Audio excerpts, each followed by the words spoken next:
Baik, Assalamualaikum warahmatullahi wabarakatuh.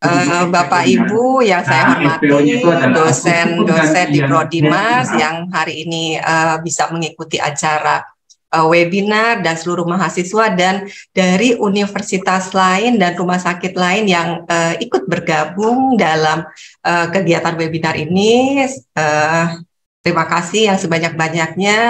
Tentunya kita belajar bersama, sharing bersama. Saya tidak mengajarkan, tapi sharing ilmu yang saya miliki. Insya Allah nantinya bisa dipakai oleh Bapak Ibu. Apabila ada yang kurang berkenan, nanti kita bisa diskusikan. Gitu Bapak Ibu ya. Baik, ini kita mencoba untuk mengakomodir kegiatan Bapak Ibu, di mana Bapak Ibu sudah memulai mempergunakan tools yang sekarang sedang tren, yaitu bibliometrik. Terus terang saja di 2023 ini bibliometrik sangat-sangat tinggi trennya. Jadi apabila Bapak Ibu melihat tren yang ada dalam penelitian yang ada di tren yang ada, tools yang ada di dunia, ternyata bibliometrik itu tinggi angka trennya dibanding tools yang lain. Jadi ini menunjukkan bahwa bibliometrik itu banyak diminati oleh peneliti-peneliti, terutama untuk melihat pemetaan dari penelitian pada topik-topik yang kita ambil tersebut. Begitu. Nah, tentunya ini walaupun kita melihat pemetaannya, bagaimana sebarannya, tentunya ini menunjukkan bahwa urgensi dari penelitian kita itu akan terlihat dari bibliometrik. Ini yang menjadi poin penting kenapa bibliometrik sangat diminati oleh peneliti-peneliti. Bahkan banyak jurnal-jurnal yang sudah masuk ya di Q1, Q2 yang menggunakan bibliometrik. Dan tentunya ini Dr. Maria Ulfa saja sudah di Q1 menggunakan bibliometrik. Jadi sudah ada contoh baik yang tentunya kita bisa ikuti. Baik, ini saya coba akan share ini saya ya, PPT saya mohon izin, saya share PPT. Nanti kalau ada yang bisa didiskusikan, monggo bisa ditanyakan langsung. Oke. Nah, ini beberapa contoh jurnal yang tentunya menggunakan pendekatan bibliometrik gitu deh. Nah, dari sini ada yang ini masih barulah ini. Dia memadukan antara bibliometrik dan penelitian review. Jadi dia melakukan penelitian, jadi bukan hanya analisis bibliometrik saja, tapi systematic review-nya masuk. Sehingga kalau di sini berarti kita bisa tahu bahwa peneliti ini bukan saja mau melihat peta dari masalah atau urgensi masalah yang dia angkat untuk diteliti, tapi dia mau melihat kontennya lebih dalam. Jadi dia lakukan systematic review, kemudian pemetaannya juga. Tetapi ada juga yang hanya melakukan bibliometrik analisis saja. Tetapi di sini bibliometrik saja banyak yang bisa kita dapatkan dari penelitian tersebut. Jadi Bapak Ibu mau mengambil yang mana polanya? Mau mengambil yang ini yang khusus bibliometrik saja, atau dua bibliometrik dan ada penelitian review. Yang penting tujuan penelitian Bapak Ibu mau kemana? Mau melihat sebarannya, mau melihat bagaimana gambaran dari masalah ini, atau mau melihat lebih detail. Kalau dengan systematic review berarti lebih detail ke konten permasalahan. Ini yang tentunya harus dipahami oleh Bapak Ibu. Sebelum saya masuk ke NVivo ya, ini saya berikan gambaran globalnya dulu. Kemudian dari sana kita juga tahu kalau memang mau mengawinkan dengan penelitian review, tentunya lakukanlah tahapan-tahapan review dengan baik. Sebagai contoh soal, kalau penelitiannya systematic review, otomatis dia lengkap mulai nanti yang ikut dalam penelitian review itu minimal 2 orang. Di sini ada 3 ya, tapi ada yang mengatakan 2 juga boleh karena membaca segitu banyak kan tidak mudah. Kemudian ada PICO-nya kalau kita di kesehatan, seperti itu ya, untuk mendevelop riset question-nya, kemudian membuat protokolnya, kemudian nanti searching jurnal-jurnalnya, kemudian nanti dibaca, di screening dari title-nya, dari full text-nya, seperti itu. Kemudian lihat yang ada bias atau tidak. Nah, ini tahapan ini tentunya penting untuk dilakukan kalau kita akan melakukan penelitian review dahulu, sehingga nanti kelihatan dari jurnal yang kita cari berapa yang eligible-nya di belakang ini, di bagian akhirnya. Nah, bagian yang eligible inilah nantinya kalau kita akan lakukan analisis menggunakan NVivo, itu akan melihat tema-tema yang lebih detail. Nah, ini bisa dengan cara seperti itu. Nah, tetapi kita juga harus tahu juga bahwa ternyata bibliometrik dan systematic literatur review itu tadi systematic review ya. Kalau yang ini systematic literatur review. Nah, dua-duanya bisa digabung Bapak Ibu. Jadi kita juga harus paham tujuannya, misalnya tadi karena bibliometrik itu adalah bisa analisisnya kuanti, tapi interpretasinya bisa masuk di kuali juga. Nah, di sini kalau otomatis datanya itu kan banyak, besar begitu ya. Nah, skupnya juga luas. Nah, di systematic literatur review datanya kecil, dan di sini tentunya analisisnya juga menggunakan analisis kualitatif dan lebih spesifik. Nah, disinilah peluang kita bisa memanfaatkan NVivo, begitu Bapak Ibu, untuk mendapatkan informasi mengenai menggunakan tools NVivo untuk mendapatkan berbagai konten yang lebih detail. Walaupun kita tahu di NVivo mau 100, mau 200 jurnal atau besar itu bisa dimasukkan, di auto coding kan, sehingga nanti kita bisa dapat informasi yang banyak juga. Tapi tentunya kita kan harus melihat tema apa yang kita akan gali, seperti itu. Nah, disinilah keunikan kalau dengan menggunakan NVivo akan memudahkan Bapak Ibu melakukan pengkodingan dengan cepat, dengan membaca tema-tema yang tidak perlu membaca jurnal yang sebegitu banyak, tapi melakukan auto coding ataupun melakukan manual coding, itu semua akan mendapatkan informasi. Oke, dan di sini ya kita juga tahu bahwa kalau bibliometrik itu merupakan metode kuanti untuk menggali data bibliografi yang kita ambil. Nah, analisis ini tentunya kan tadi untuk melihat pemetaan bidang ilmiah sebuah jurnal, gitu ya. Nah, dan tentunya dari pemetaan tersebut kita juga tahu dengan berapa yang disitasi, begitu ya, untuk melihat satu jurnal atau mengutip atau dengan co-citation. Jadi kita mau menemukan 2 artikel atau lebih yang dikutip, begitu ya, oleh autor-autor lain. Nah, tentunya analisis bibliometrik ini betul-betul memperlihatkan gambaran tentang jurnal-jurnal yang kita ambil mengenai topik yang ada. Nah, tapi kalau di penelitian review, di situ mau tidak mau kan ada ininya, ada ekstraksinya atau sintesisnya sebagai hasil dari penelitian. Di mana kita kan selalu lihat nih ada diminta studinya apa, country-nya apa gitu ya, settingan atau konteksnya, sampai nanti ya ada yang membuat hasilnya dan sebagainya. Nah, ini yang sintesis seperti ini bisa digunakan atau bisa kita gunakan NVivo. Halo? Ya, bisa terdengar suara saya ya?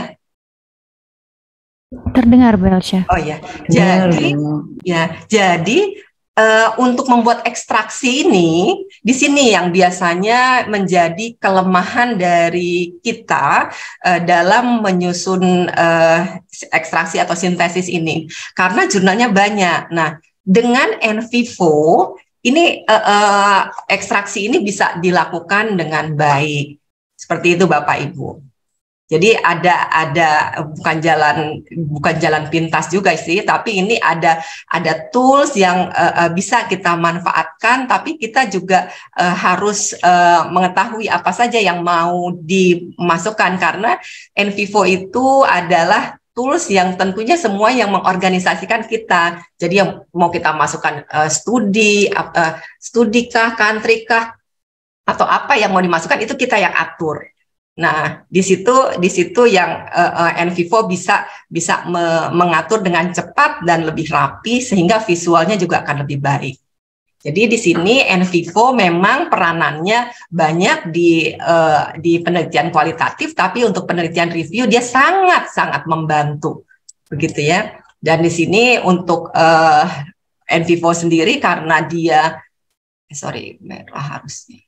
Nah, NVivo itu berarti dia mampu membantu kita mengolah data sesuai dengan karakteristiknya, dan kita juga ya tadi membuat cepat dan mempermudah untuk mengorganisasikan data yang banyak, tapi tentunya dengan klasifikasi yang rapi. Dan di sini juga NVivo bisa memisahkan sumber-sumbernya. Jadi sumbernya ada yang sumber internal atau eksternal begitu ya, dari sumber yang sekunder atau yang primer, misalnya dari wawancara ataukah dari peraturan perundang-undangan ataukah dari mana, itu dia bisa pisahkan sampai ke picture atau gambar-gambar, video, atau dalam bentuk speech atau pidatonya presiden kah siapa, itu bisa dimasukkan. Jadi di sini NVivo akan memudahkan peneliti sehingga bisa lebih efisien dan efektif melakukan coding terhadap data. Nah, dalam penelitian kualitatif di sinilah kita juga akan mudah begitu ya. Jadi dalam melakukan analisis NVivo dari hasil bibliometrik, tentunya kan kita nanti akan pada saat membuka NVivo kita akan mengimpor file-filenya begitu ya, kemudian melakukan auto coding atau bisa juga melakukan coding, karena ada dua yang disiapkan oleh NVivo, melakukan auto coding untuk lebih cepat, kemudian melakukan coding di sini kita harus membaca secara detail, kemudian melakukan coding, baik per kata, per paragraf, seperti itu, sehingga kita tahu kata-kata pentingnya. Kemudian dari situ kita bisa membuat case dari jurnal-jurnal tersebut, sehingga kita bisa membuat framework matriknya tadi, yang ekstraksi dan sintesis tadi yang diharapkan dari hasil bibliometrik itu supaya lebih bunyi hasilnya, berarti kan ada framework metriknya. Jadi misalnya jurnal 1 ini membahas tentang apa. Nah, itu kita bisa bikin kotak-kotaknya atau pembagian topik-topiknya. Nah, di situ dengan cepatnya NVivo akan menyiapkan. Setelah itu melakukan analisis yang lebih detail, analisis codingnya, cross-step, coding comparison, itu juga bisa dilakukan. Dan terakhir kita bisa menyiapkan visualisasinya. Visualisasi ini yang akan kita tampilkan nanti pada saat dimasukkan ke hasil penelitian. Bisa berbentuk word frekuensi, kata-kata apa yang terbanyak, atau kita juga bisa menyajikan tadi kata-kata terbanyak itu dalam bentuk text search seperti itu. Atau bisa seperti ini, matrix coding. Kita bikin matriknya, bikin chartnya, atau bikin diagram. Diagram ini juga macam-macam, tapi yang paling banyak menggunakan diagram cluster ya, sehingga kita tahu ada keterhubungan antar coding seperti itu. Nah, ini tahap ini yang dilakukan untuk melakukan analisis NVivo dari hasil bibliometri. Nah, ini hasil visualnya. Ini tadi yang workload workload analisis. Jadi kita mau melihat cloud-nya, kata-kata apa sih yang terbanyak begitu ya, seperti ini. Saya kebetulan penelitian saya tentang adverse drug event, ternyata yang saya coba masukkan memang kata adverse event, tentang COVID, tentang visit, itu termunculkan di sana, begitu ya. Nah, nanti kita bisa bikin diagramnya ini seperti ini. Banyak pilihan diagramnya, tapi dengan cluster kita bisa memperlihatkan keterhubungan antar coding. Di sini antar coding ya Bapak Ibu ya. Jadi ini tuh yang dikait-kaitkan ini adalah antar coding. Nanti kita bisa dapatkan angkanya seberapa besar keterhubungannya. Jadi kalau di SPSS kita bisa lihat ada persen korelasi. Nah, hampir samalah seperti ini. Ini korelasinya, keterhubungannya antar coding seperti itu. Nah, biasanya kita tambahkan nanti visualnya lebih bagus dengan angka-angkanya, karena angkanya misalnya 0,9 atau 1 berarti kan tinggi sekali. Nah, ini namanya cluster analisis, atau kita sajikan dalam bentuk ini, grafik, chart grafik. Nah, ini misalnya di sini saya masukkan ada baru jurnal, ada berapa jurnal, 5 jurnal ini. Nah, saya kaitkan dengan coding terkait medical error, terkait apalagi ini, terkait patient safety, terkait side effect. Nah, ternyata kita bisa tampilkan seperti ini. Nah, ini sebagai gambaran ya Bapak Ibu ya, mengenai visual yang bisa kita tampilkan. Nah, tapi kita juga bisa bikin mapping dari hasil penelitian itu, karena disediakan juga mappingnya. Dan tentunya untuk mapping, monggo nanti ada mind map, ada project map, nah seperti itu. Konsep map itu ada disediakan, tinggal kita mau yang enaknya yang mana. Karena semuanya berasal dari coding-coding yang kita buat seperti ini. Oke, sekarang kita masuk ke NVivo. Baik, sebelum masuk ke NVivo, ada yang mau didiskusikan? Monggo. Sebelum saya coba masuk, ya. Monggo, ada yang mau ditanyakan? Ya. Izin bertanya, Bu Elsa. Oh ya, baik. Sebelum ke NVivo, masukkan ke systematic literature review, apakah tadi yang mind map itu juga harus dimasukkan ke sana? Jadi itu menjadi rangkaian nanti menjadi bagian dari jurnal tersebut. Terima kasih. Oh ya, kalau mind map itu nanti di NVivo akan bisa kita munculkan, Bu, mind map itu. Jadi misalnya kan Bapak Ibu sudah melakukan fast viewer gitu ya, sudah mendapatkan jurnal-jurnalnya. Nah, kemudian mau ditambahkan analisisnya menggunakan analisis NVivo, begitu ya, mau dikuatkan, karena bukan hanya melihat, tujuannya tadi kan bukan hanya melihat pemetaan dari topik itu dalam jurnal-jurnalnya, tapi mau melihat konten, begitu ya Bu? Ya kan, mau melihat kontennya. Nah, karena mau melihat kontennya itulah dikuatkan menggunakan NVivo. Gitu Bapak Ibu. Nah, pendekatan dengan melihat konten ini berarti kita pendekatannya ditambah dengan systematic literature review atau literature review, begitu ya? Iya. Oke. Jadi tolong dilihat, ada kalanya penelitian itu yang dipublikasikan di jurnal itu hanya bibliometriknya saja, analisis bibliometriknya saja, gitu ya. Ada yang dia masukkan bibliometrik dan systematic literature review, karena dia menggunakan tahapan literature review, tahapan systematic literature review dengan baik, sehingga bisa saling menguatkan, begitu. Gitu, Bapak Ibu. Saya sekarang masuk ke ininya ya, ke share screen dulu. Share screen, ya. Ini saya sudah masuk ke NVivo, sudah bisa kelihatan Bapak Ibu? Sudah, Bu. Sudah, Bu. Bapak Ibu semua kan sudah punya, udah bisa mendownload ya? Sudah punya kan dulu ya pada saat kita mempelajari NVivo, itu sudah ada ya. Nah, sekarang kita Sudah, akan Bu. sudah Namun ya. free trialnya habis, Bu. Ini lagi nyoba install lagi, Bu. Ya, install lagi menggunakan. Kan katanya kalau yang NVivo 12 itu bisa nggak perlu trial, katanya begitu.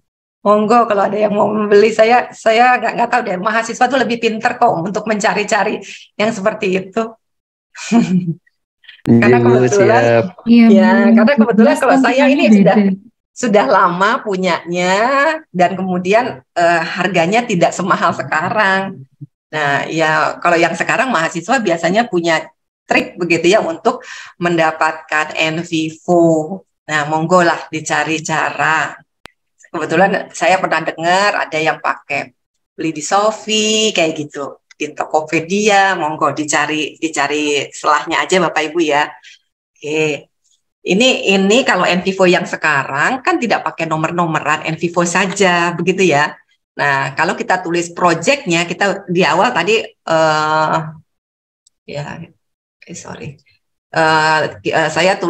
saya bikinnya SLR, Systematic Literature Review Adverse Event. Ini contohnya saya menggunakan topik mengenai adverse event. Nah, tentunya langkah pertama kan kita tadi harus mampu melakukan impor data, begitu ya. Nah, impor data itu berarti tujuan kita masuk di sini, Bapak Ibu, masuk di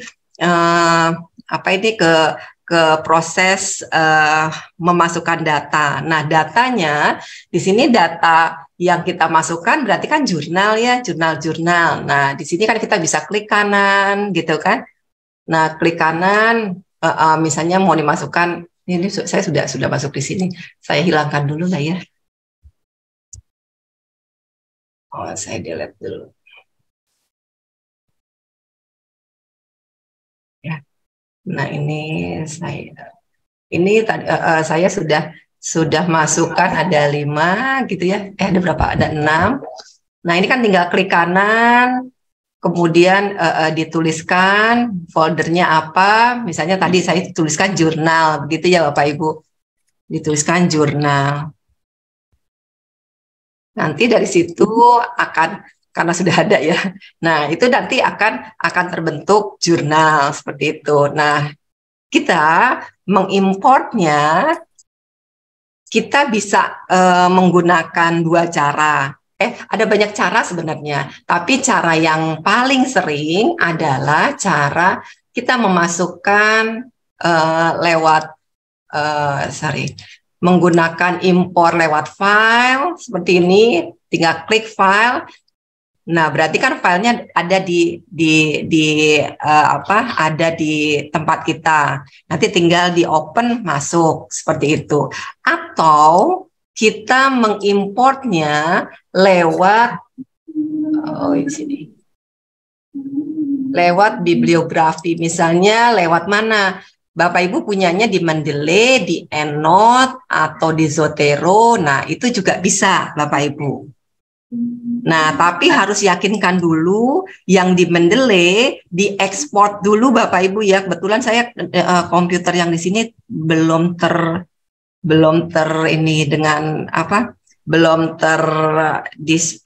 masuk Mendeley di sini. Tapi yang penting ekspor dulu ke RIS gitu ya. Nanti dari situ akan bisa diimport menggunakan Mendeley seperti yang tadi saya bilang ini. Nanti dia sudah langsung bisa masuk. Itu kalau banyak Bapak Ibu. Nah, sekarang saya contohkan yang menggunakan file yang tidak begitu banyak lah, ini baru 6 seperti itu. Gitu ya Bapak Ibu ya, untuk memasukkan jurnalnya. Nah, dari sini jurnal yang Bapak Ibu import banyak gitu ya. Nah, tentunya kan tadi tahap berikutnya kita melakukan coding. Nah, tentunya ternyata di sini kita bisa melakukan auto coding. Tinggal diklik ini sampai sini. Di sini sudah kalau klik kanan sudah tersedia auto codingnya. Begitu Bapak Ibu. Dan kalau di komputer pakai Mac itu kayaknya harus di ini dulu, auto codingnya tuh tidak bisa langsung gitu ya, harus di download language package kalau nggak salah. Bapak Ibu yang pakai pakai Mac tidak bisa secepat ini gitu ya. Nah, kita klik identified themes, maksudnya kita mau mencari tema apa saja yang muncul dari jurnal-jurnal ini, dari jurnal yang banyak lah misalnya. Karena kan kita membaca sebegitu banyak nggak sempat gitu ya Bapak Ibu ya. Nah, ada cara dari NVivo menyiapkan auto coding wizard ini. Oke, nanti kita tinggal next kan. Tapi di sini auto coding ini ternyata kalau Bapak Ibu lihat dia bukan hanya menyiapkan atau membantu kita untuk mengidentifikasi themes, tapi bisa juga mengidentifikasi sentimen. Jadi kalau Bapak Ibu mau melakukan penelitiannya, analisis sentimen, misalnya gitu ya, analisis sentimen mengenai kebijakan BPJS kah atau kebijakan KRIS atau apa. Jadi nanti kita bisa lakukan identifikasi sentimen ini, ada sentimen positif, negatif, itu akan terdetek seperti itu. Begitu Bapak Ibu. Ini bisa dimanfaatkan menggunakan auto coding ini. Tapi untuk yang banyak dipakai, kita tentukan dulu ini identifikasi tema-temanya. Oke, kita next kan. Kita tunggu.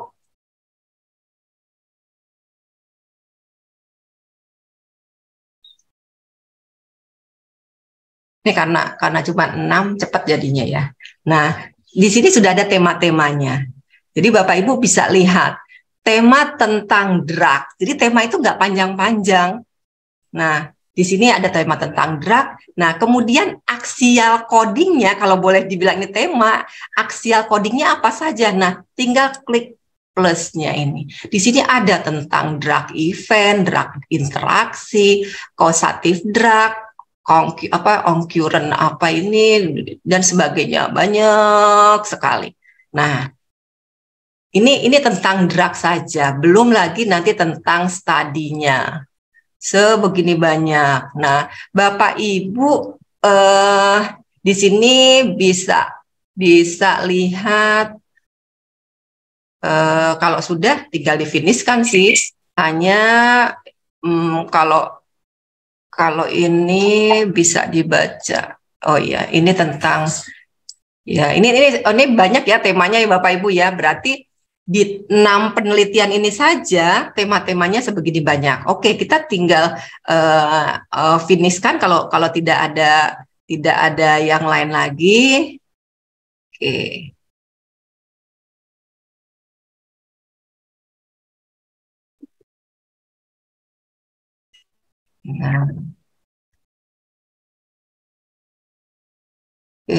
Nah, ini dia akan munculkan hasilnya dalam bentuk hierarki chart seperti ini Bapak Ibu. Atau kalau mau lihat detailnya, kita klik yang di samping. Nih, ini ininya apa namanya kayak agregatnya gitu ya, tabelnya. Tapi kalau misalnya kita mau menampilkan visual dengan baik, ya kita bisa lihat di sini. Jadi yang paling banyak, begitu ya, yang hierarkinya yang paling banyak dibahas dalam adverse event yaitu tentang abnormality-nya ini banyak tentang jadi kalau mau dilihat satu persatu bisa lihat abnormality-nya tentang apa, tentang mental function, lymphadenopathy abnormal dan sebagainya. Tapi kita juga bisa lihat ada yang lain yang jadi poin penting kita, yaitu di adverse event-nya ini. Adverse drug event, adverse drug reaksi. Nah, ini tema ini, kalau Bapak Ibu lihat, ini tuh kan axial coding-nya. Jadi berkaitan dengan tema ini berkaitan dengan topik-topik apa saja dalam penelitian mengenai adverse drug event ini. Ini bisa menjadi pembahasan kita gitu Bapak Ibu. Gitu ya. Jadi bisa menjadi kayak kalau di teori ini tuh komponen-komponen atau elemen-elemen yang mendukung suatu teori tentang drug event ini ternyata gitu ya, mengenai adverse drug event itu ternyata dipengaruhi atau ada elemen atau komponen tentang keabnormalan yang akan muncul, ada tentang drug reaksinya, mekanismenya, efeknya, penggunaannya, seperti itu. Sampai sini sudah bisa kelihatan Bapak Ibu ya. Ini bisa divisualkan, tapi monggo ini bisa dibahas ini kayak gini. Jadi misalnya tentang bone marrow dengan apa dan sebagainya. Oke, ini baru salah satu. Nah, kemudian tentunya kita setelah melakukan auto coding yang cepat ini, kita juga diminta ini nanti sudah masuk di sini ya auto codingnya. Nah, ini sudah langsung sudah masuk begitu ya Bapak Ibu ya, auto codingnya sudah kedetek di sini. Oke. Nah, kemudian di sini kita ingin jurnal-jurnal ini ada kan, kalau tadi ada ekstraksinya atau sintesisnya begitu ya dari jurnal tersebut. Nah, kita bisa buat ini jurnal ini yang semua kita blok, kemudian kita jadikan cases, di create as cases, begitu Bapak Ibu. Ini tujuannya supaya jurnal-jurnal ini yang akan kita bahas nantinya kita akan buat frameworknya, yang kotak-kotak yang jadi ekstraksinya atau jadi sintesis dari hasil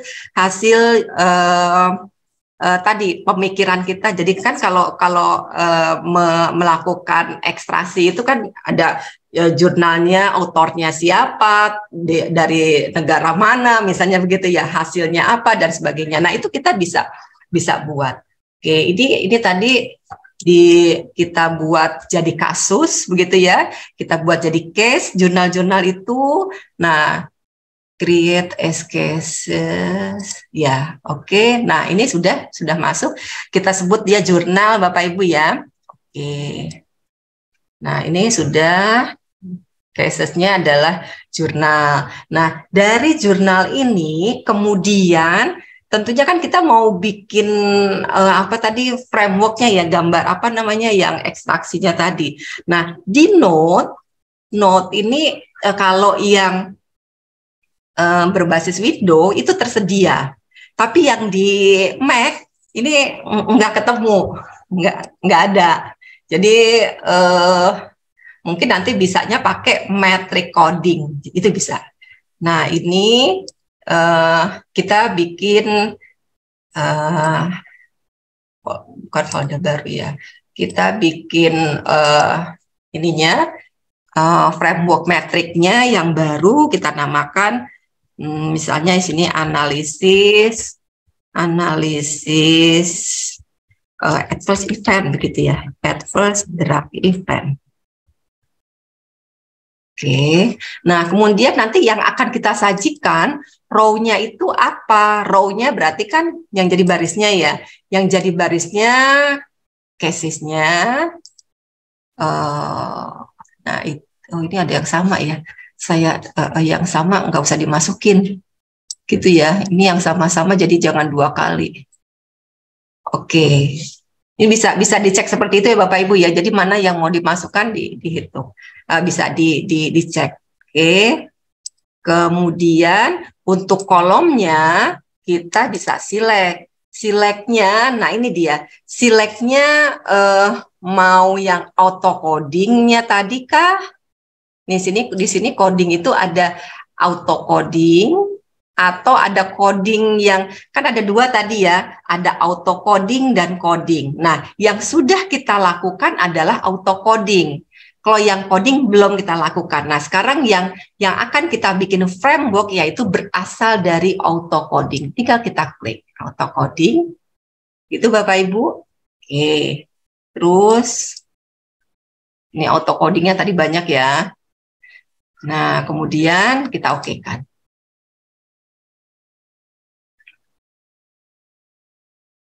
Nah, ini sudah ada tadi analisis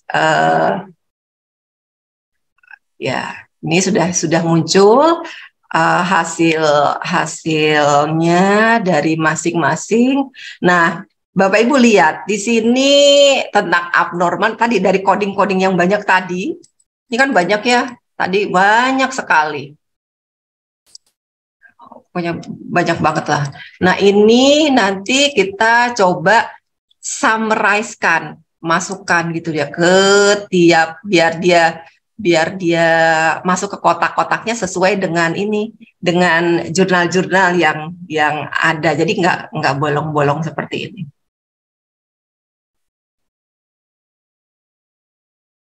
Ditunggu ini prosesnya.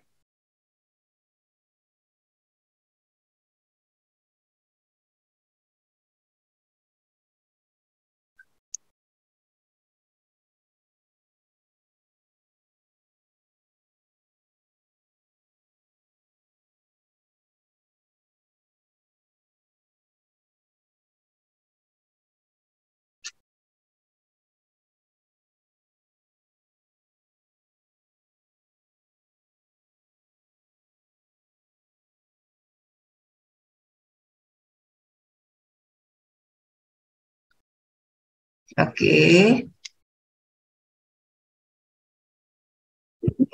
Ya. Wih, banyak. Oke. Ini kalau dilihat sudah pada masuk, cuman ada yang di bawah. Jadi kalau dilihat dari 6 ini tidak semua ya. Jadi ada yang harus dibaca satu persatu. Nah, untuk tahu sudah masuk di mana saja, ini kita bisa klik kanan export framework metric ini ke Excel, begitu ya, kemudian di save. Nanti kita akan lihat semua secara keseluruhan.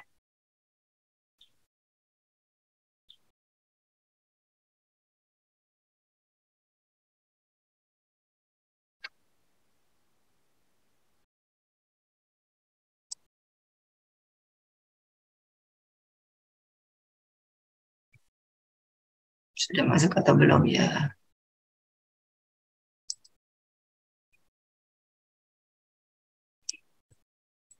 Nah, ini sudah masuk.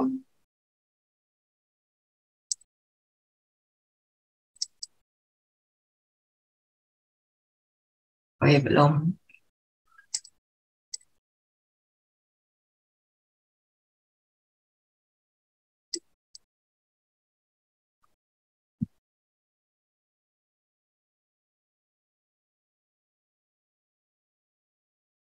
Karena banyak banget memang tadi. Kita bisa pilih sih komponen apa, tapi nanti kita nggak lihat elemen-elemen. Jadi dari masing-masing tema tadi itu kan berhubungan dengan tadi yang axial codingnya. Jadi ada elemen-elemen apa yang masuk di sana. Nah ini sorry, kok nggak bisa. Kegedean Bu yo.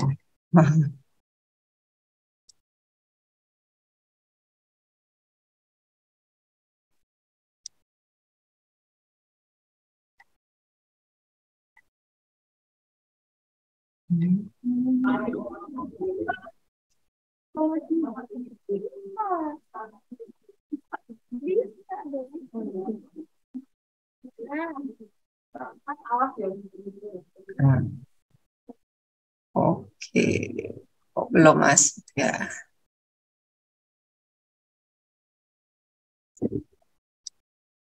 Iya, udah masuk sih.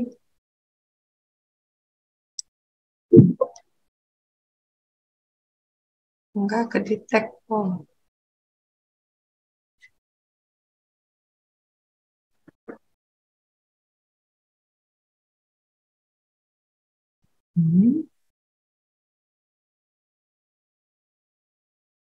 Oh, nggak bisa keluar ya Excel-nya ya? Ah,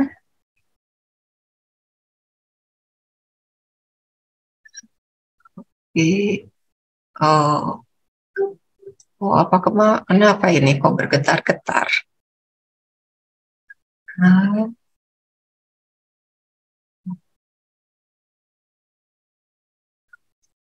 nah, loh ini kenapa ini?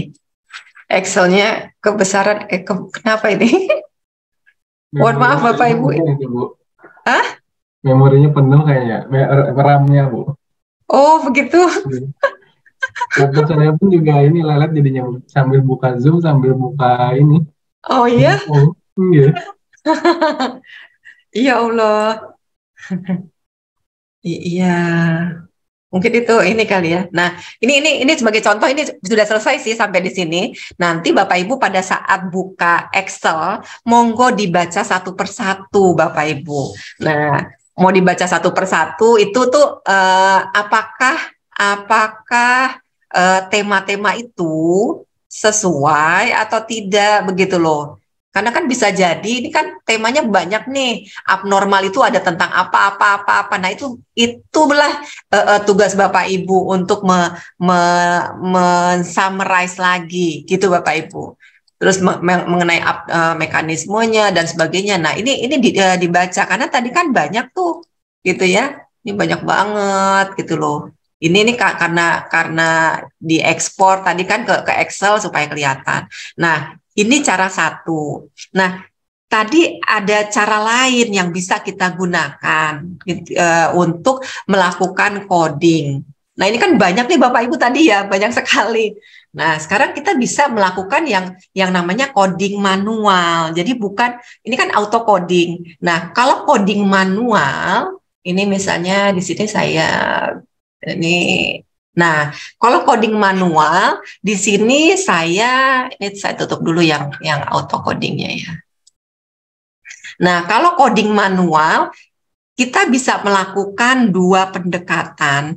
Pendekatan yang pertama yaitu kita membaca dari jurnal ini satu persatu.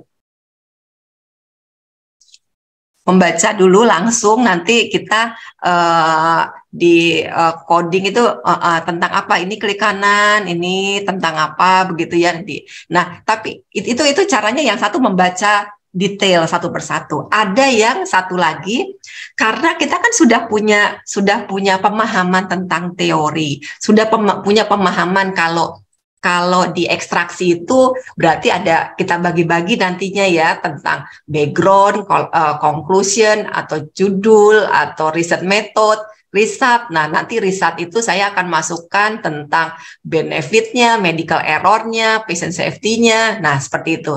Ini adalah topik-topik ini sudah saya buat pertama ya saya buat berdasarkan ini aja dulu.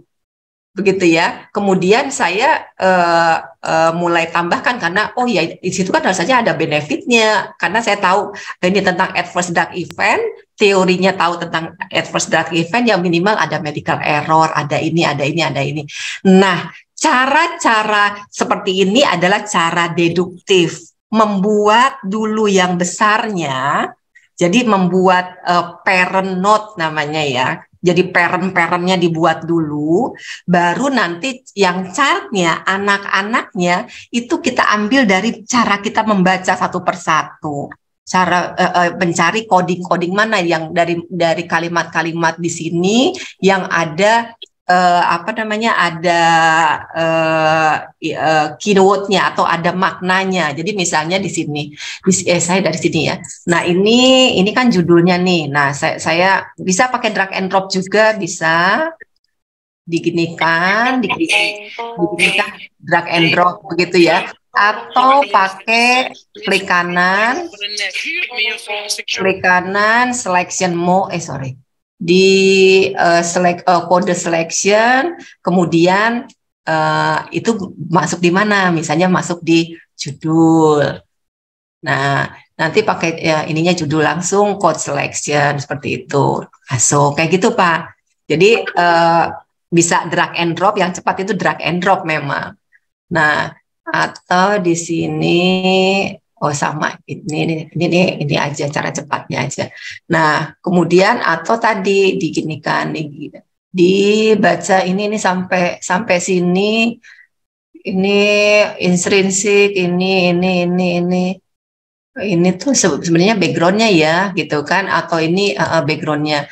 Nah, ini kode seleksinya ini karena background, saya klik aja di background. Oke, seperti itu. Dan kemudian ini sampai sini.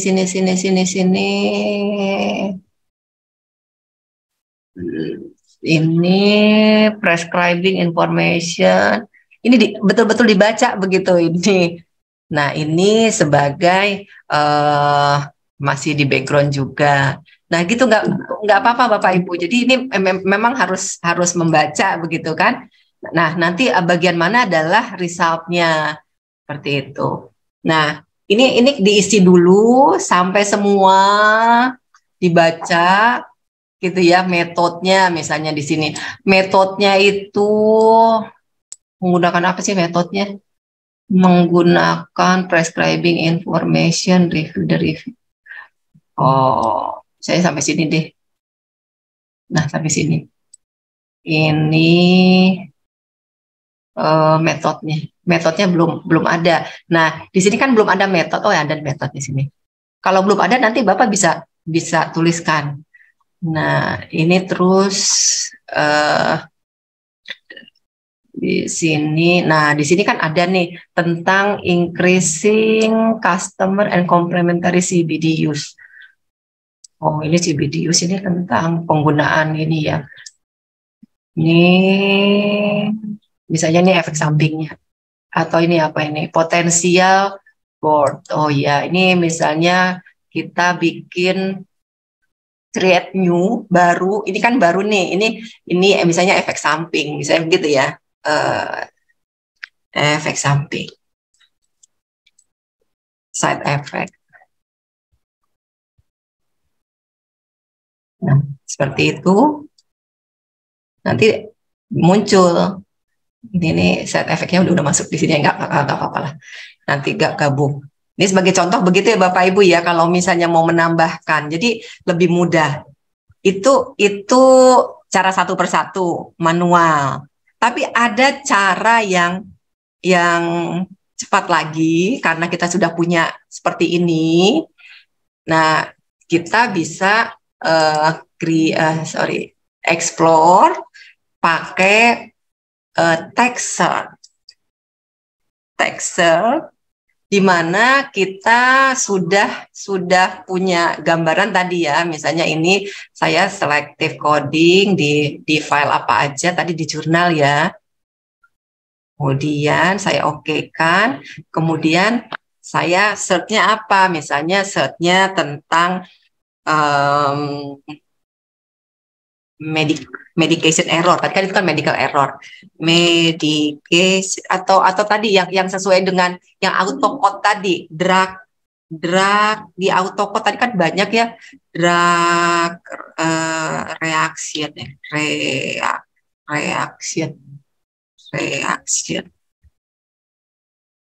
Oke, ini nah langsung kita query kan.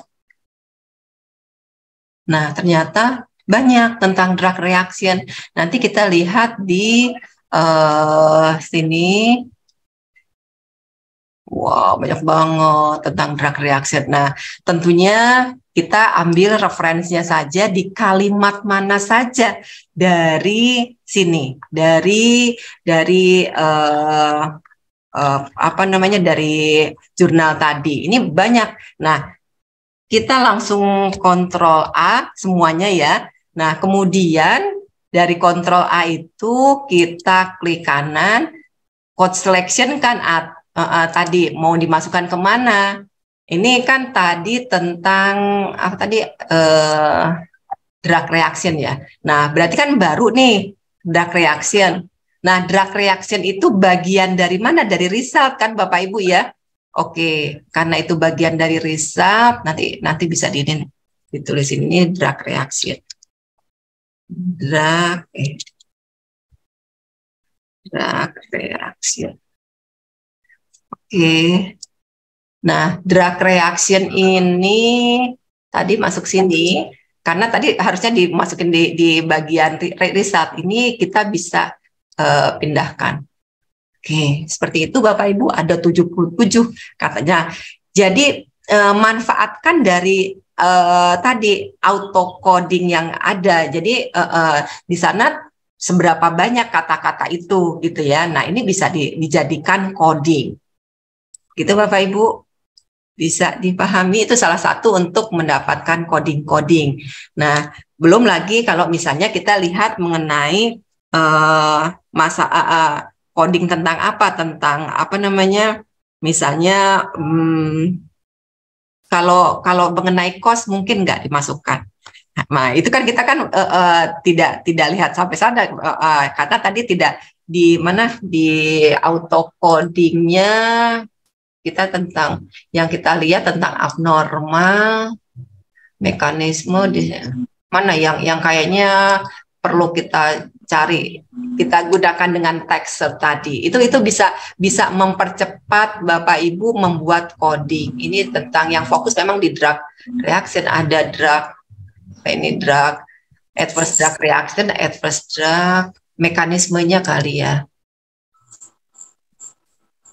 Relationnya, oke. Saya rasa kalau mau dibuat bisa seperti itu Bapak Ibu ya. Jadi silahkan.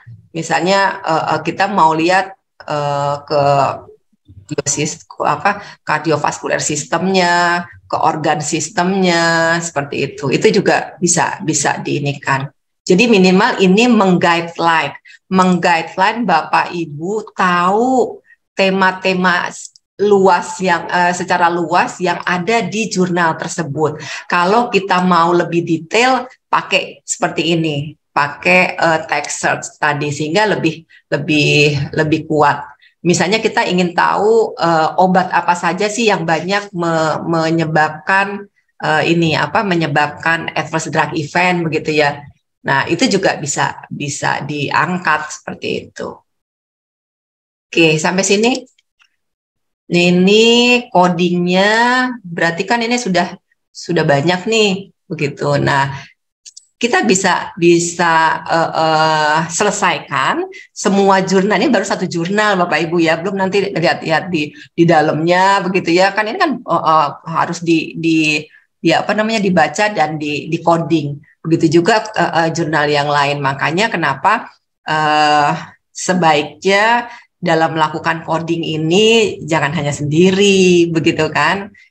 Ya kalau bisa sih ada teman yang bisa sama-sama melihat. Oke, dari sini kita lanjut ke analisisnya. Ini kalau diselesaikan coding sekarang nggak cukup waktunya ya. Tapi minimal ini sudah ada codingnya dan auto codingnya. Nah, kita masuk ke analisisnya. Nah, analisisnya di sini Bapak Ibu bisa buka di Explore. Nah, untuk analisis tadi kita biasanya melakukan melihat query yang ada. Nah, query-nya tadi bisa coding tadi, kemudian cross tabulasi. Misalnya yang mau di cross tabulasi antara siapa dengan siapa begitu ya, pasti yang di cross tabulasi adalah kasus-kasusnya. Sebentar, ini ya saya tadi saya belum lakukan case klasifikasi ya tadi.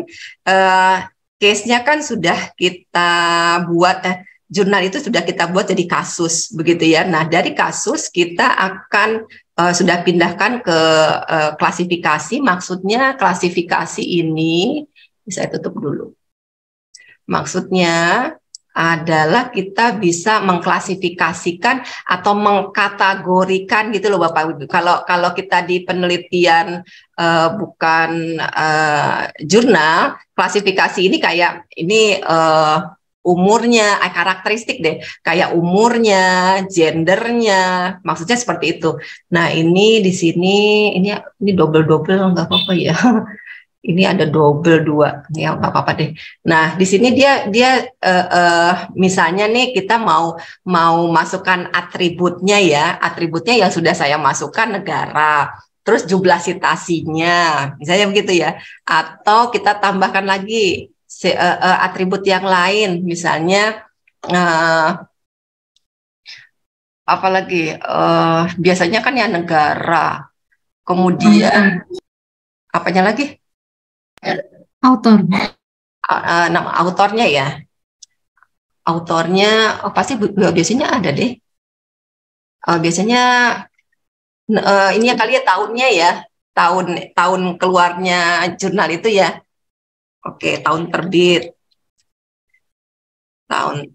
Kalau autor nanti enggak mungkin laki perempuan gitu ya.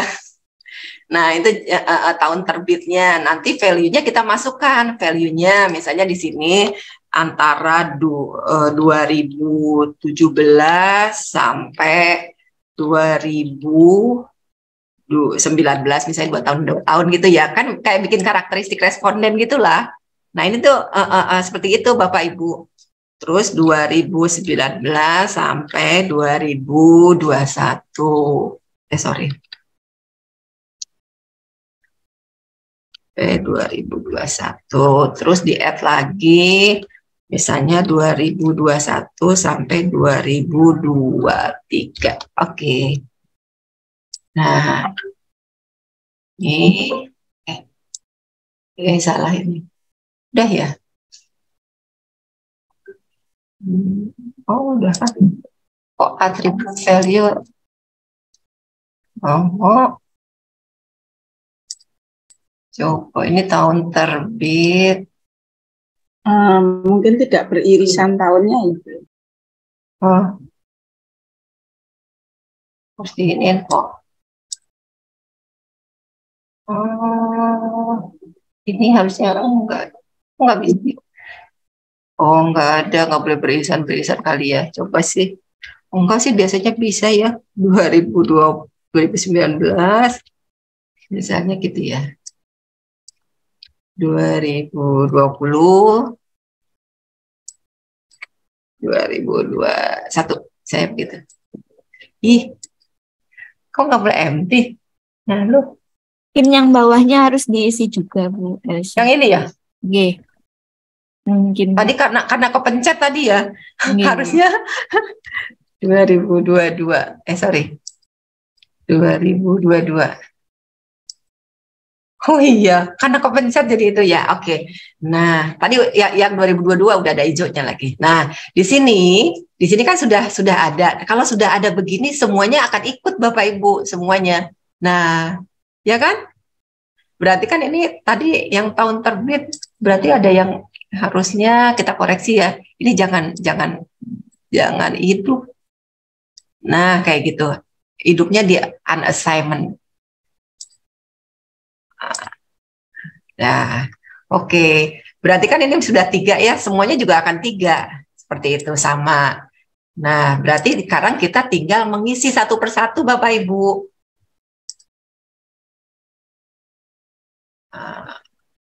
Yes.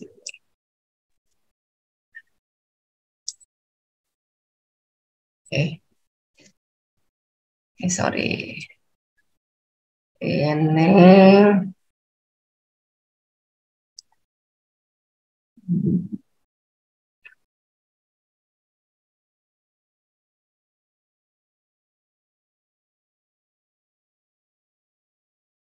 dimasukinnya nggak bisa.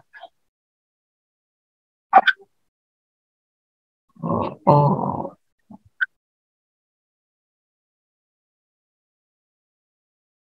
Oh ya, dilihat satu persatu gini ya, sebentar. Ini di sini yang pertama dia adalah misalnya dari Asia. Oke. Salah. Enggak. Harusnya enggak gini. Oh, case classification-nya sih.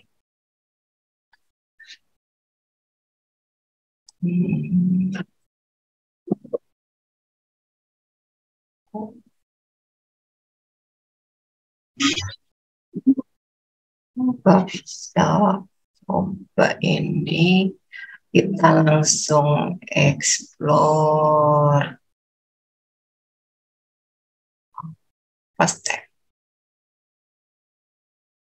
cross tab. Ini tadi code aja di result ya, jadi jangan banyak-banyak. Resultnya kan ada ini gitu.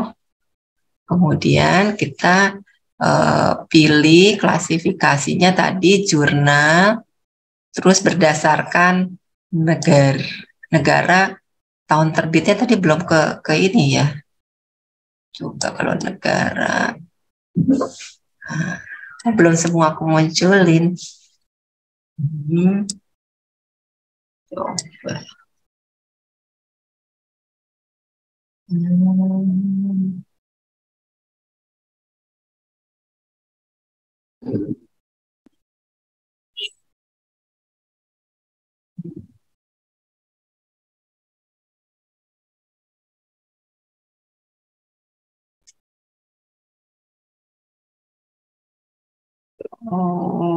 Kan nggak mungkin begini ya. Apply. Bentar. Oh, ini di sini. Nah, gitu ya. Bapak Ibu tinggal dipilih di sampingnya, lihat ada ininya ya. Misalnya ini negaranya, nanti dilihat ini misalnya Asia ya. Terus sitasinya nanti Bapak Ibu lihat di tempat dia sitasinya ada berapa. Tadi saya bikinnya ini sitasinya 20 sampai 30 gitu ya. Terus tahun terbitnya 2020. Oke, udah selesai ya satu ya. Kemudian yang berikutnya ini sama, berarti dihilangin aja ini daripada kelamaan. Enggak ada ya. Ini. Nah, di sini lagi. Jadi satu-satu Bapak Ibu. Gitu ya. Ini tadi berapa? 20 sampai 30 ya. Terus tahun ininya tadi berapa tadi? 2020. Oke. Gitu ya. Jadi di sini tuh sudah yang kita siapkan tadi itu tinggal dimasukkan di sininya, di pilihannya. Gitu Bapak Ibu.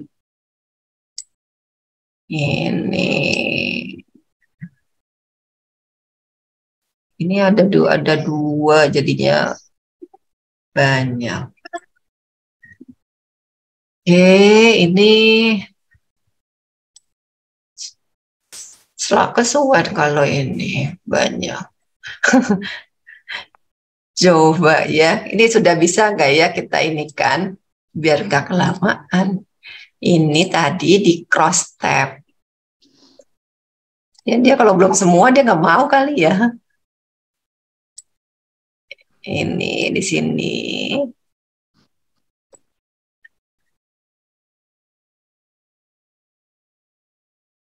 Kemudian, kemudian tadi berdasarkan ini di jurnal tadi ya klasifikasinya berdasarkan negara, atribut kedua berdasarkan sitasi.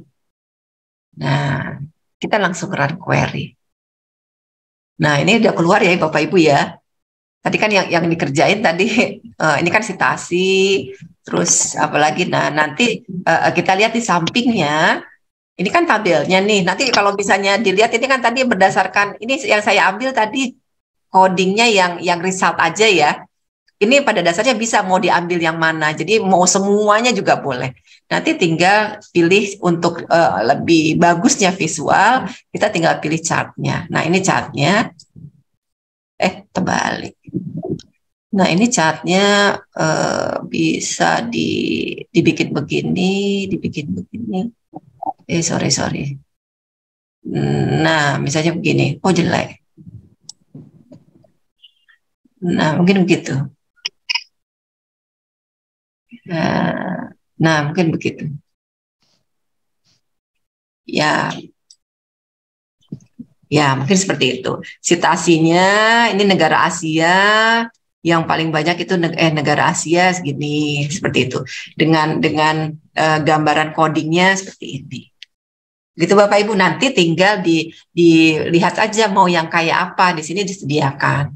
Mau yang 3 dimensi kayak gini, itu boleh, atau mau yang seperti ini, enggak enak ya.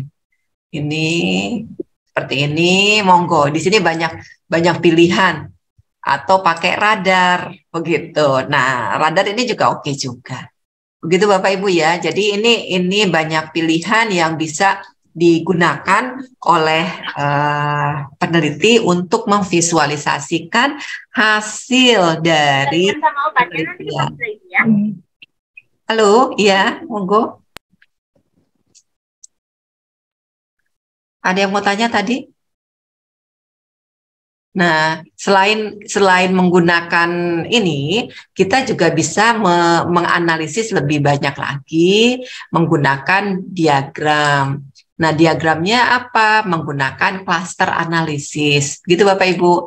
Nah, cluster analisisnya berdasarkan apa melakukan clusternya? Kita kan tadi punya modal, yaitu coding. Jadi coding itu adalah jantungnya dari NVivo. Kalau tidak ada coding, itu tidak ada hasilnya sebenarnya. Coding itu menjadi sesuatu yang penting. Nah, sekarang yang kita akan ambil codingnya itu yang mana? Auto coding kah atau coding yang lain yang tadi kita sudah buat, atau semuanya? Nah, baik coding maupun auto coding semuanya kita di sini kita masukkan semua, misalnya seperti itu. Yang auto coding, yang coding semuanya kita masukkan. Nah, ini kalau misalnya mau dimasukkan semua, monggo kita analisis, kemudian kita finishkan. Nah, ini namanya cluster analisis.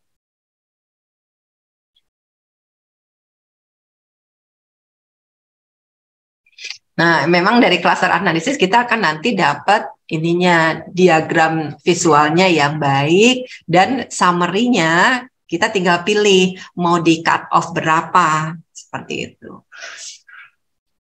Ditunggu, ini memang agak banyak.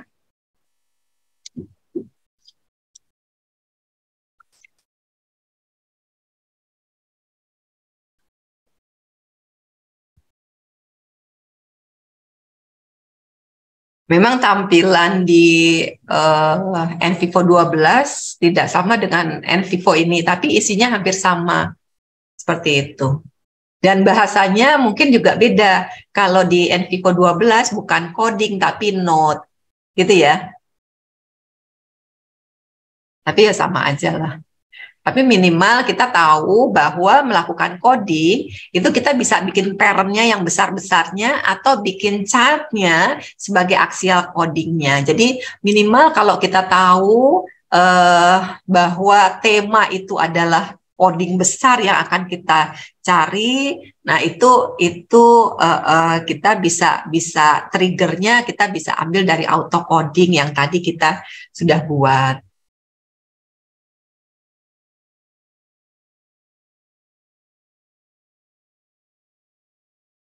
Nanti setelah ini kita bisa bikin mind map-nya. Oke, nah ini kan banyak banget sampai nggak kelihatan. Nah, supaya hasilnya enak dilihat, karena ini kan item-item dari kata-kata yang similar itu terdetek seperti itu ya. Nah, ini masih muter-muter. Kita bisa ubah bentuknya yang dari yang seperti ini ke yang lebih mudah untuk atau lebih cepat untuk kita baca. Kalau ini kan kecil-kecil begitu ya. Nah ini kan nggak enak lihatnya.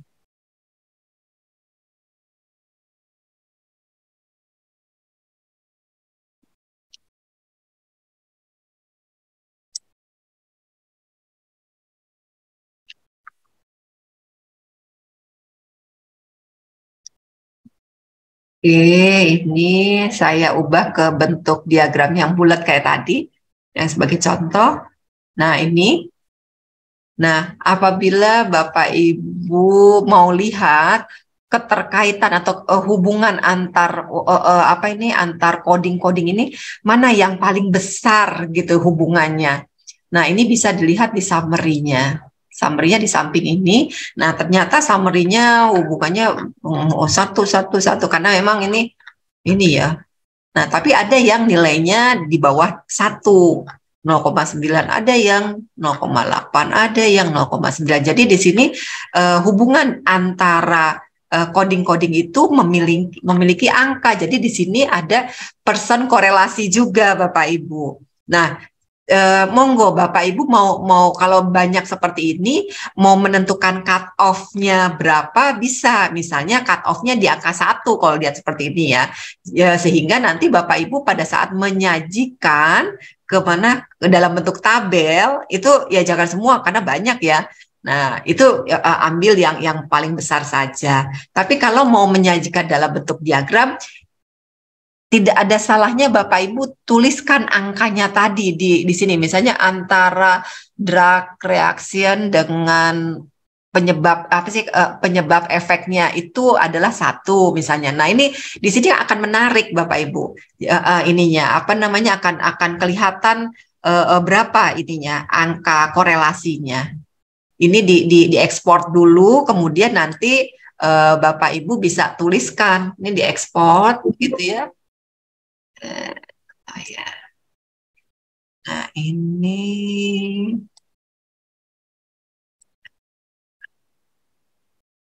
Nah, ini kan sudah ada. Nanti Bapak Ibu bisa pakai apa sih namanya program-program apa ya? Nanti tinggal dituliskan dari angka-angkanya berapa. Jadi kayak kita menuliskan di SEM PLS itu loh Bapak Ibu. Misalnya dari variabel ini ke variabel ini berapa. Kalau di sini kan bukan variabel, tapi dari coding ini ke coding ini berapa ininya, korelasinya, seperti itu. Dan ini akan lebih menarik, dan itu yang menjadi mahal hasil penelitian Bapak Ibu ini. Oke, seperti itu Bapak Ibu. Ada pertanyaan sampai sini? Halo?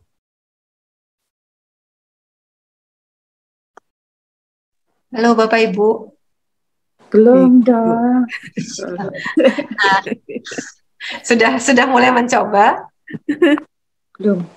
Belum bisa masuk itu yang free trial tadi, kita ngikuti dulu.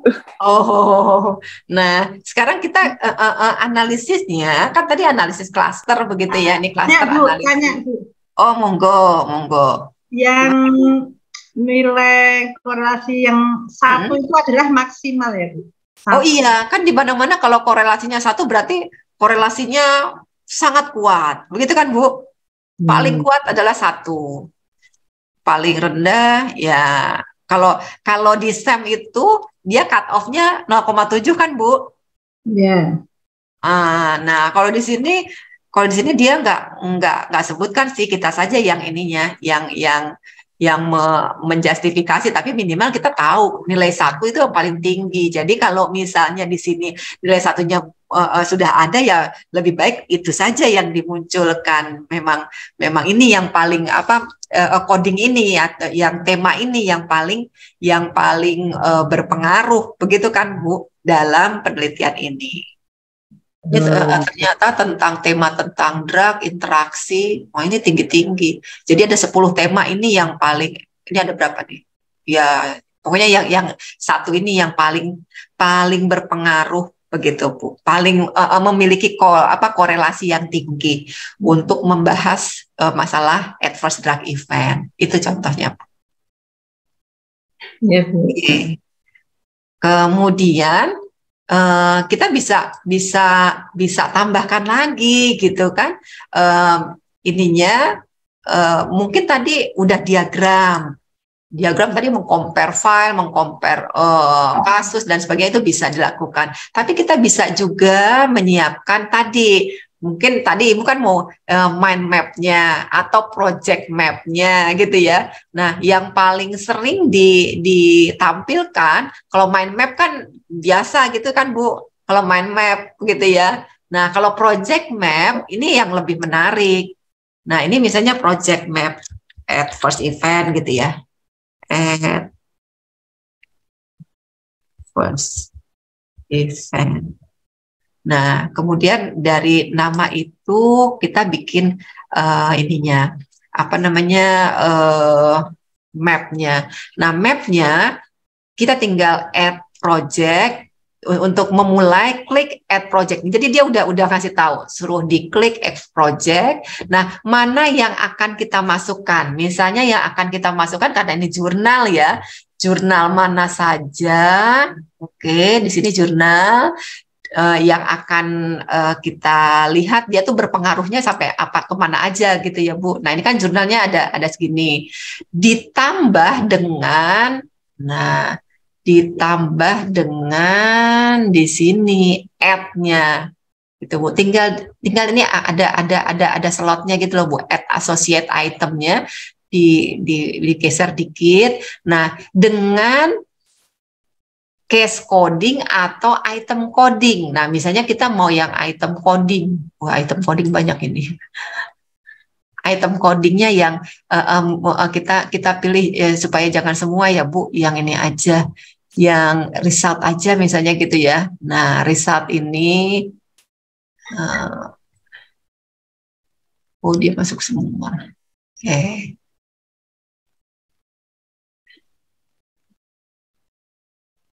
Nah, ini aja. Oh,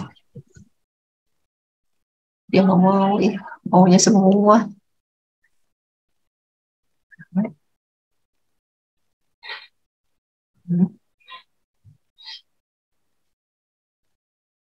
Yang buat.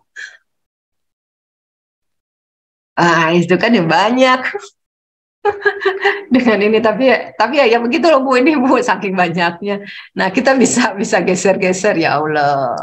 Ini kayak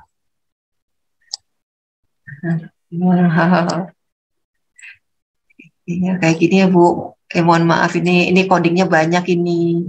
Jadi kayak gini deh. Ya, ini sebagai contoh Bapak Ibu ya. Sorry. Digeser. Nah, ini kalau pakai codingnya ini gini ya. Coba kita cari yang nggak sebanyak ini. Coba kita bikin kayak gini coba ya. Mungkin kayak gini lebih enak. Kalau yang tadi nggak enak. Tapi kita bisa kayak post viewer juga ya bentuknya ya. Nah, atau kita mau bikin, di sini ada banyak pilihan kok. Ada banyak pilihan, mau yang directed atau hierarki nggak enak. Atau mau kayak gini, nggak tak asik juga ya. Kalau buletan sebegini banyak ya.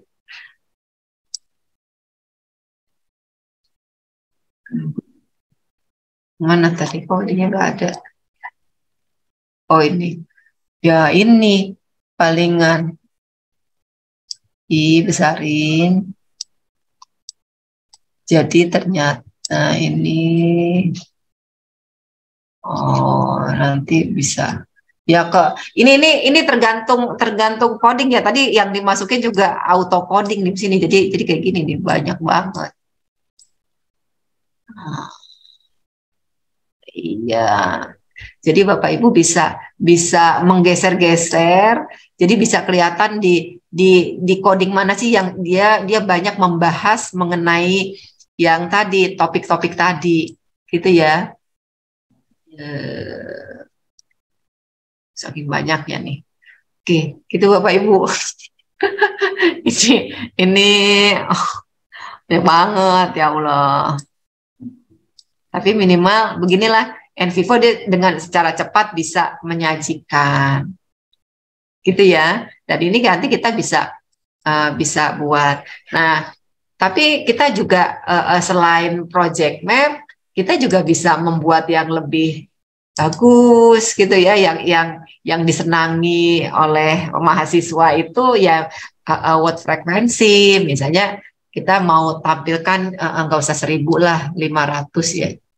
1.000 juga nggak, 500 dari 500 kata yang terbanyak begitu ya, ini minimal 5 kata. Ini kalau word frekuensi bisa cantik-cantik Bapak Ibu. Jadi kita mau melihat dari semua jurnal yang ada, nih semua jurnal, diklik semua, itu kata yang terbanyak itu apa sih gitu kan? 1.000 aja berarti deh, biar lebih banyak.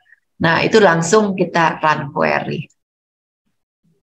Nah, ini kan begini. Nah, di sini word cloud-nya tadi akan lebih bagus.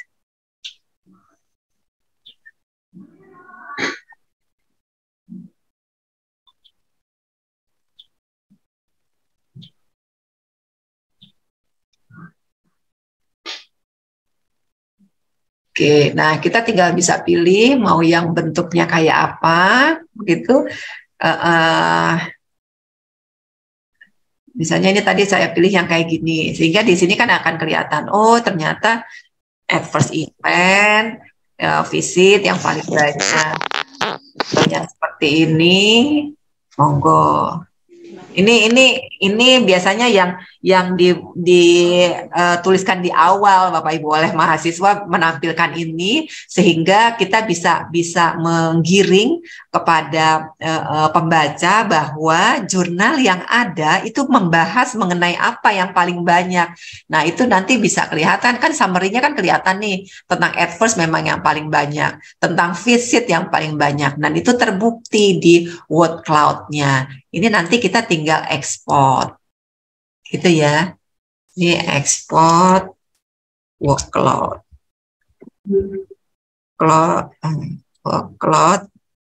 adverse. Oke, nanti kita tinggal taruh di hasil. Itu Bapak Ibu. Sampai sini ada yang ditanyakan, monggo. Untuk with minimum length dan display words itu terserah kita, Bu. Iya, jadi misalnya kata apa sih yang mau kita hilangkan? Kan kalau and itu nggak usah lah ya. Terus apa lagi? And, but itu kan 3 ya. Nah, itu kan nggak perlu dimasukkan. Nah, atau kita lihat dari sini. Di sini kan ada kata observe apa yang nggak perlu. Nah, kita bisa klik di bagian yang mana gitu ya. Kemudian yang mau kita hilangkan, kemudian kita ini add and stop word list. Jadi kita mau hilangkan gitu loh. Nah, observe ini kan kecil nih, nggak usah lah gitu kan. Kita remove. Oke. Nah, itu nanti dia ini lagi, kita run lagi, gitu. Satu-satu ya. Jadi nggak bisa sekalian gitu loh, Bu. Nah, di run lagi, nah, observe-nya kan udah hilang kan. Nah, gitu. Udah kelihatan ini malah, ya kan? Patient, departemen, nih reaction juga ini, apalagi nih hospital, mana yang mau nggak. Prevalen dan increase nggak terlalu banyak ya. Yang paling banyak ya tentang studinya, tentang related emergency, seperti itu. Baik Bapak Ibu, itu gambarannya. Ada lagi? Berarti di sini sudah banyak mulai Bapak Ibu bisa menyajikan framework metriknya gitu kan yang tadi ya, framework metriknya yang apa gambar kotak-kotaknya tadi. Nah, kalau saran saya Bapak Ibu bikin framework metriknya bukan yang auto coding ini, tapi dari coding manual yang Bapak Ibu buat. Karena coding manual yang Bapak Ibu buat itu seperti ini, sudah ada backgroundnya, conclusionnya, seperti itu loh Bapak Ibu. Risetnya yang sudah kita buat. Nah, ini contoh ya Bapak Ibu ya. Saya mau bikin framework metriknya yang tadi new framework. Nah, nah sintesisnya misalnya gitu ya. Sintesis atau ekstraksi ya. Ekstraksi adverse effect. Oke. Di sini dulu ya. Ini di row-nya berarti kan ininya case-nya. Ini ya semuanya ya. Oke.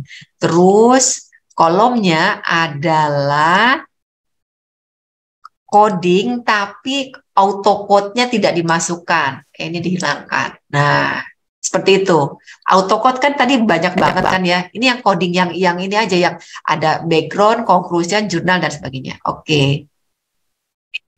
Nah, itu kita bikin ekstraksi.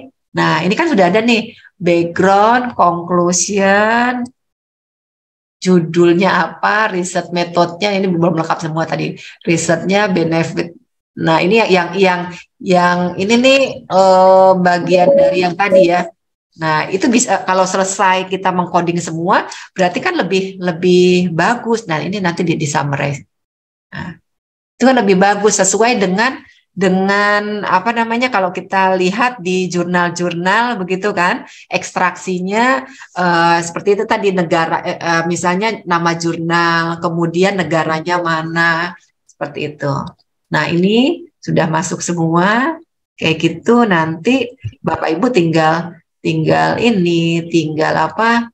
diekspor gitu ya. Ini tinggal diekspor. Mungkin kalau yang ini tidak, karena tadi codingnya belum begitu banyak, mudah-mudahan bisa. Tadi kalau yang autocode itu trigger kita untuk membuat coding-coding berikutnya. Oh, kalau masuk situ kok lama banget ya. Masuk Excel kok ya lama. Nah, mungkin kayak gitu Bapak Ibu gambarannya. Saya boleh tanya Bu Elsa? Monggo silahkan Pak. Ya, Bu Elsa, untuk dari grup banyak kata-kata itu kan sudah ada di kelompok-kelompokkan, itu menentukan temanya, tipsnya gimana ya? Kan tadi temanya pakai autocode tadi Pak. Yang ini. Nih, ini kan ada temanya nih 1, 2, 3, 4, 5, 6, 7, 8. Ini menggiring kita banget kok Pak. Ya kan? Tema ini. Tapi temanya yang mana Bu? Ini yang besar-besar ini loh Pak. Ini tema. Nah, tema itu bisa saja ini nih yang dari autocode ya Pak. Tema itu bisa saja Bapak buat dalam bentuk tadi yang coding yang saya. Ini yang besar-besar, background, conclusion. Karena kan untuk jurnal begitu kan Pak. Judul, riset, metode, result, gitu kan Pak. Bahkan misalnya kita mau tambahkan lagi habis riset apalagi Pak? Tadi conclusion sudah ya. Sampelnya misalnya gitu ya. Ini ada. Terus validasi validasi biasanya nggak masuk. Cuman ini kan Pak sebenarnya, ya kan? Nah, lain halnya kalau penelitian kualitatif Pak. Kalau penelitian kualitatif, ini karena terkait jurnal ya Pak, terkait kita mau melakukan ekstraksi dari apa ini, dari bibliometrik. Dari bibliometrik ini kan kita perlu mengekstraksi juga kalau bibliometriknya dalam bentuk tadi literatur review kah? Nah, supaya bisa dibuat kayak gini gitu loh Pak. Backgroundnya, konklusinya, resultnya. Nah, tapi kita juga bisa buat yang coding dalam bentuk kayak gini Pak. Nah, ini dia. Jadi dengan mudahnya Bapak mendapatkan informasi tentang coding ini dengan AutoCode bisa. Tapi Bapak bisa buat yang tadi yang saya bilang codingnya dalam bentuk mana tadi? Yang bentuk ini di mana kita dasarnya dari sini kita buka satu persatu, gitu ya Pak? Buka satu persatu, terus kita baca. Ini kita lihat ini sebagai apa ya? Kemudian nanti kita lihat lagi. Oh, iya, maaf Bu, beda yang kami kerjakan kemarin bikin bibliometrik yang dari 100 jurnal itu. Kemudian muncul kan kelompok grup kata-kata, cuma kita agak kesulitan menentukan temanya karena mirip-mirip. Oh, nah itu makanya pakai AutoCode ya Pak. Yang ini, kalau yang 100 jurnal pakai yang ini Pak. Ya.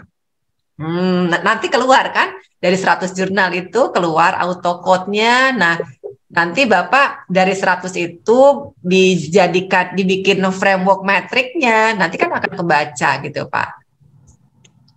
Nah, kalau 100 kan memang Bapak mau nggak mau harus ya baca satu persatu kan ya teler juga gitu ya Pak. Nah, menggunakan AutoCode ini yang akan memudahkan. Gitu Pak? Ya Bu. Oke. Tapi untuk menentukan temanya itu memang sangat subjektif ya Bu ya, tergantung kita ya. Kalau iya makanya kenapa penelitian kualitatif ini kan seperti penelitian kualitatif ya. Tapi kalau dengan AutoCode ini dia membaca langsung ya dari yang ada di sini. Nah, sehingga kita bisa saja tidak sependapat dengan dia, gitu ya Pak. Tidak sependapat dengan dia. Nah, kalau tidak sependapat, Bapak bisa hilangkan misalnya ini tentang abnormal. Abnormal itu mau apakah berdasarkan satu mekanisme abnormal, 4 mekanisme kayak gitu kan, Pak? Nah, bisa kita hilangkan ini enggak, misalnya kita mau delete, itu boleh-boleh saja sehingga yang tema yang Bapak nanti akan sajikan itu misalnya yang tentang yang nggak perlu ya, misalnya tentang studi. Nah, ini kayaknya nggak perlu lah gitu ya, saya akan hilangkan. Nah, itu nanti akan hilang dengan sendirinya gitu loh Pak. Jadi yang kita sebagai peneliti kan sudah tahu lah bahwa teori atau komponen teori itu akan ada konsep-konsep gitu ya Pak, ada konsep-konsep yang membangun penelitian tersebut ya. Dari teori adverse event kayaknya penggunaan penting gitu kan Pak, sistem yang mempengaruhi adverse event itu penting, relationnya ininya, nah ini penting semua, tapi ini kayaknya tentang analisis abnormal kayaknya semuanya penting ini. Nah, oke. Jadi yang studinya aja dihilangkan. Mungkin itu, Pak. Gitu ya, Pak. Ini ya, malah lebih enak, kita sudah terbantu. Tapi kalau kita mau menambahkan lagi, monggo setelah Bapak membaca itu tadi jurnal-jurnalnya satu persatu lagi. Gitu ya, Pak. Ya Bu, makasih. Oke, sama-sama, monggo. Nanti dari sini kan tadi langsung lakukan analisisnya. Nah, kalau misalnya ini misalnya ya Pak, dari biasanya kalau kita melakukan penelitian kualitatif, kita tidak akan berhenti hanya melihat dari jurnal saja. Tapi karena bibliometrik kan dari jurnal ya. Tapi kalau penelitian Bapak kualitatif, polanya seperti ini, melihat jurnal, tapi melihat juga wawancara, FGD, gitu ya Pak. Terus gambar-gambar, video. Nah, itu nanti lain lagi ininya, yang harus di coding. Ya, tapi prosesnya sama seperti tadi. Karena kalau video atau gambar kita dari gambar yang kita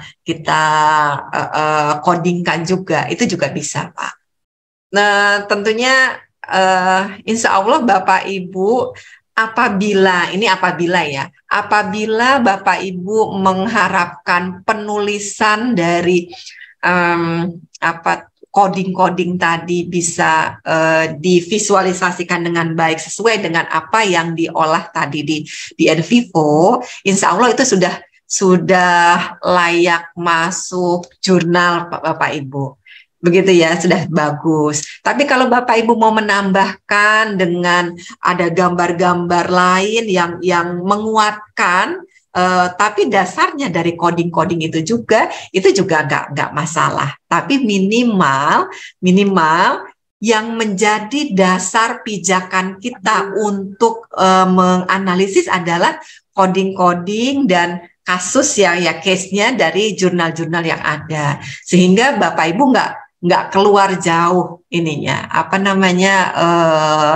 pemahamannya, dan kemudian pada saat membahas ke tema-temanya itu sesuai dengan hasil temuan coding tadi. Misalnya temanya tadi ada 10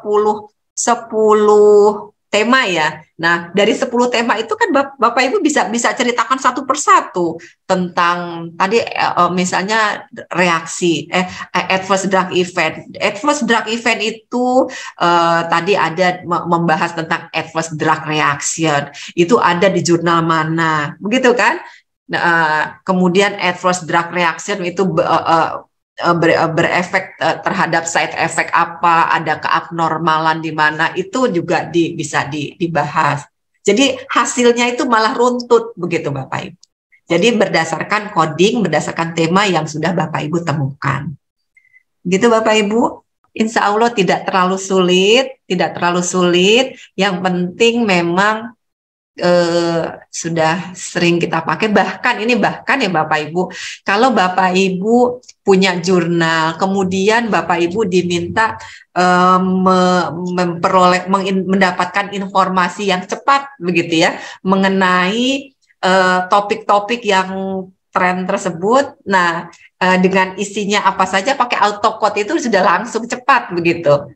Jadi misalnya Bapak Ibu mau diminta melihat efek samping dari paracetamol misalnya, atau melihat kondisi COVID kemarin ininya reaksinya terhadap petugas seperti apa. Nah, jurnal-jurnal itu ada 10, 20, ada 100, kemudian Bapak Ibu importkan langsung, pertama masukkan ke Mendeley-nya, kemudian diekspor ke RIS dulu ya, karena yang ada di NVivo dia mau terimanya yang RIS. Nah, RIS masuk. Nah, setelah itu nanti Bapak Ibu dari 100 tadi langsung lakukan autocode.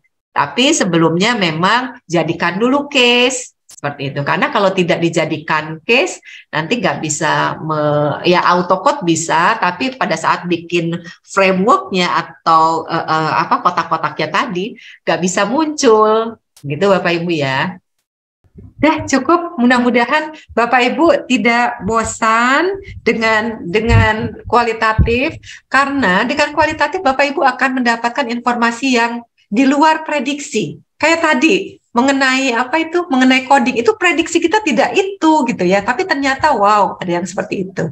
Nah, itulah yang tentunya saya harapkan Bapak Ibu akan mendapatkan sesuatu yang banyak, sesuatu yang mengagetkan, bisa jadi pada saat proposal, bisa jadi pada saat mengumpulkan data tidak terfikirkan akan muncul informasi-informasi yang sedemikian jauh dari prediksi Bapak Ibu. Itulah kualitatif riset. Mudah-mudahan bermanfaat. Matur nuwun, saya ucapkan terima kasih atas perhatian Bapak Ibu semua. Assalamualaikum warahmatullahi wabarakatuh.